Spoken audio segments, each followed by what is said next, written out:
নাহমাদুহু ওয়া নুসাল্লি ওয়া নুসাল্লিমু আলা রাসূলিল কারীম। দূরে কাছে দেশ বিদেশ থেকে আমাকে যারা দেখছেন, আসসালামু আলাইকুম ওয়া রাহমাতুল্লাহি ওয়া বারাকাতুহু। আমি একটি নতুন ভিডিও নিয়ে আপনাদের সামনে উপস্থিত হয়েছি। আসসালামু আলাইকুম ওয়া রাহমাতুল্লাহি ওয়া বারাকাতুহু। প্রশ্ন: নবী করিম সাল্লাল্লাহু আলাইহি ওয়াসাল্লাম নবীগণের সর্দার হওয়ার পরেও, শফিউল মুজনবিন রাহমাতুল আলামিন এবং পৃথিবীর সেরা হওয়ার পরেও নবীজি কিভাবে ইবাদত করতেন একটু জানতে চাই।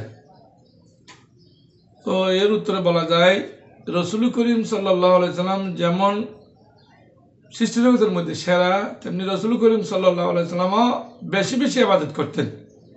এমনকি মা আয়েশা সিদ্দিকা রাদিয়াল্লাহু তাআলা বর্ণনা করছেন, ইন্নান নবিয়্যা সাল্লাল্লাহু আলাইহি ওয়াসাল্লাম কানা ইয়াকুমু মিনাল লাইলি হাত্তা তাফাত্তারা কদমাহু। যে রাসূল করিম সাল্লাল্লাহু আলাইহি ওয়াসাল্লাম রাত্রে এমনভাবে নফল নামাজ পড়তেন, 5 ওয়াক্ত নামাজের পরে তাহাজ্জুদ নামাজ পড়তেন, আবার রাত্রে এত বেশি বেশি দীর্ঘ নফল নামাজ আদায় করতেন, হাত্তা তাতাফাত্তারা কদমাহু। রাসূল করিম সাল্লাল্লাহু আলাইহি ওয়াসাল্লামের পা মোবারক ফেটে ফুলে রক্ত বের হতো। অনেক সময় রাসূল করিম সাল্লাল্লাহু আলাইহি ওয়াসাল্লামের পা মোবারক ফুলে যেত। ফাকুলতু লাহু লিমা তাসনাউ হাযা ইয়া রাসূলুল্লাহ।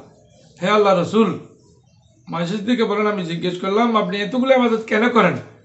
আকাদ গফারাল্লাহু লাকা মা তাকাদ্দামা মিন যামবিকা ওয়া মা তাআখারা। অথচ আল্লাহ রাব্বুল আলামিন আপনার কোনো গুনাহ রাখেন নাই, আপনার কাছে কোনো গুনাহ নাই, আপনি কোনো পাপ করেন নাই। আল্লাহ রাব্বুল আলামিন সেরা, আল্লাহর একজন সেরা আপনি রসুল। তো এরপরে আপনি এতগুলো ইবাদত কেন করেন? ক্বালা আফালা আকুনা আবদান শাকুরা।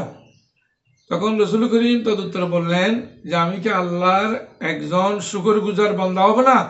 আল্লাহর কৃতজ্ঞ বান্দা হব না? আমি এই জন্য ইবাদত করি, বেশি বেশি ইবাদত করি আল্লাহর শুকর আদায় করার জন্য। এই হাদিসটি বুখারী এবং মুসলিম শরীফে এসেছে।